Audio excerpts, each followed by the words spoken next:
பலாப்பழ season இருக்குக்குள்ளேயே இந்த இலையடையை செஞ்சு சாப்பிட்டு பார்த்துருங்க.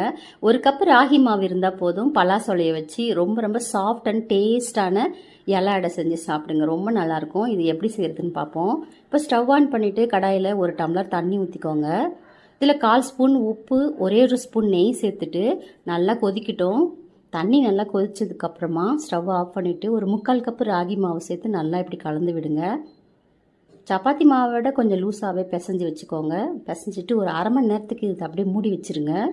இப்போ பலாசோலையில் இருக்கிற விதையெல்லாம் எடுத்துகிட்டு பொடி பொடியாக நறுக்கி வச்சுக்கோங்க. ஒரு 150 கிராம் வெல்லத்தையும் இந்த மாதிரி சீவி வச்சுக்கோங்க. ஒரு அரை மூடி தேங்காயும் துருவி வச்சுக்கோங்க. இப்போ ஸ்டவ் ஆன் பண்ணிவிட்டு கடாயில் ஒரு ஸ்பூன் நெய் விட்டுட்டு நம்ம துருவின வெல்லம், தேங்காய், பலாசோலையும் சேர்த்து 5 நிமிஷத்துக்கு கைவிடாமல் இப்படி கிளறிட்டு இருந்தீங்கன்னா இந்த வெல்லம்லாம் நல்லா திரண்டு வந்து பாகு பதத்துக்கு வந்து நல்லா கட்டியாக ஆகிடும். பூரணம் இப்போ ரெடி ஆகிடுச்சு. இப்போ வாழை இலையை துண்டு துண்டாக கட் பண்ணிவிட்டு இதில் கொஞ்சமாக நெய் சேர்த்துட்டு இப்போ ராகி மாவு நல்லா சாஃப்டாக இருந்துருச்சு. இதில் ஒரு உருண்டை எடுத்து நல்லா அமுக்கி விட்டு இந்த மாதிரி நல்லா தட்டி விடுங்க.